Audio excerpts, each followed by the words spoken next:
A very good morning, students, and welcome to e-learning classes of economics. My dear students, in previous lecture we covered the limitations of statistics और उसके साथ हमने ये पढ़ लिया कि स्टैटिस्टिक कहाँ कहाँ एप्लीकेबल नहीं होता है या क्या क्या स्टैटिस्टिक्स की लिमिटेशंस हैं. Now my dear students, after that in this lecture, that is lecture number 12, we are going to cover functions of statistics, right? Functions या फिर स्टैटिस्टिक की इंपॉर्टेंस क्या क्या है. सब number one, what statistic does means function and importance of statistic. Statistic क्या करता है, मतलब हमें उसके फंक्शन बताने हैं और importance. See, number one is quantitative expression of economic problem. जितनी भी इकोनॉमिक प्रॉब्लम है उनका क्वांटिटेटिव एक्सप्रेशन पॉसिबल है with the help of statistics. Statistic की हेल्प से हम क्वांटिटेटिव एक्सप्रेशन ले सकते हैं अपने किसी भी इकोनॉमिक डेटा का. बेटा, चाहे आपकी कैसी भी मैग्नीट्यूड हो या सीवियरिटी हो प्रॉब्लम की, all the quantitative expressions can be जज with the help of statistics. Next, intersectoral and intertemporal comparisons. बेटा, हर तरीके के कंपैरिजन स्टैटिस्टिक में पॉसिबल हैं, चाहे वो सेक्टर के अंदर के हों या बाहर के हों. मीन्स इंटरसेक्टरल का मतलब होता है जब हम डिफरेंट सेक्टर्स को कंपेयर करते हैं. Intersectoral means when we are comparing different sectors, right. और इंटरटेम्पोरल का मतलब होता है जब हम अपनी प्रॉब्लम्स के मैग्नीट्यूड को मेजर करते हैं कि हमारी प्रॉब्लम्स के जो मैग्नीट्यूड है उसमें कितना चेंजेस आ रहा है. तो जब बेटा हम सेक्टर्स के अकॉर्डिंग प्रॉब्लम्स को मेजर करते हैं वो इंटरसेक्टरल कहलाता है, और जब हम मैग्नीट्यूड के अकॉर्डिंग मेजर करते हैं वो इंटरटेम्पोरल कहलाता है.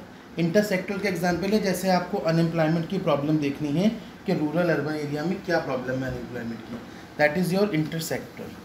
और इंटरटेम्पोरल जैसे कि आपको ये देखना है जो प्लान्स आपने लॉन्च किए हैं वो डिफरेंट रूरल एरियाज़ में किस तरीके से एप्लीकेबल होते हैं.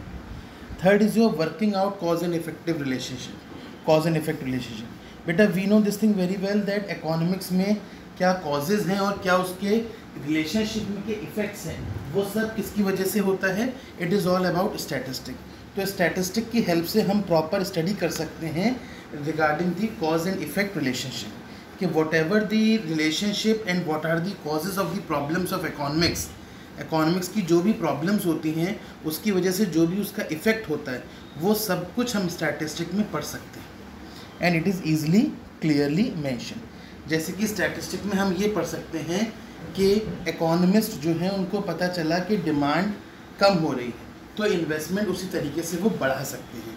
मींस इस इकोनॉमिक्स की जितने भी इश्यूज़ हैं, इकोनॉमिक्स की जितनी भी प्रॉब्लम्स हैं, उन प्रॉब्लम्स के क्या कॉजेज़ हैं, उनका कैसे इफ़ेक्ट आ सकता है, वो सब हम स्टैटिस्टिक में स्टडी करते हैं, right. Your number fourth is construction of economic theories.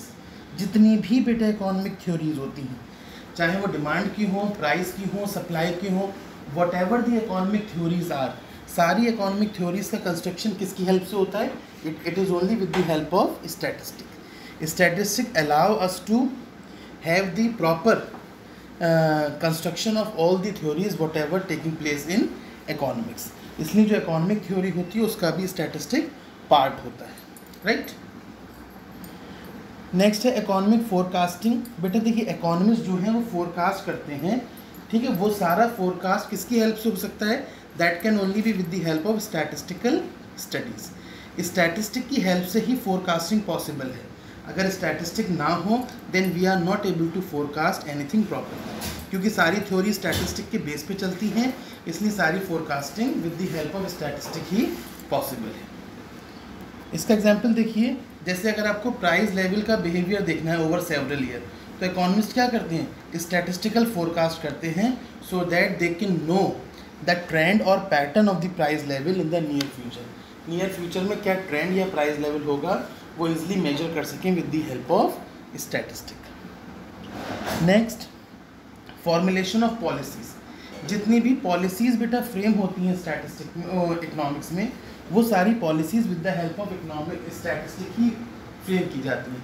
Mean statistic help in the formulation of all the policies, right. जितनी भी पॉलिसीज़ गवर्नमेंट क्रिएट करती है, जितनी भी पॉलिसीज़ प्राइवेट ओनर्स क्रिएट करते हैं, they all policies of economics are held with the help of statistics. For example, accordingly tax rate are fixed to get maximum possible revenue with minimum possible discomfort to the people. Means tax revenue को maximum तो क्या किया गया, tax का जो revenue है जो tax से मिल रहा है उसको मैक्सिमम तो किया गया, लेकिन उसका मतलब ये नहीं है कि लोगों को डिस्कम्फर्ट किया गया, लोगों का डिस्कम्फर्ट मिनिमाइज किया गया और टैक्स रेवेन्यू को मैक्सिमाइज किया गया, right. So in this way you can study formulation of policies. So my dear students, these all were the importance of statistics.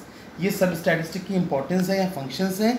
With this your chapter number 1 is completed. That's all from this lecture. Thank you and have a nice day.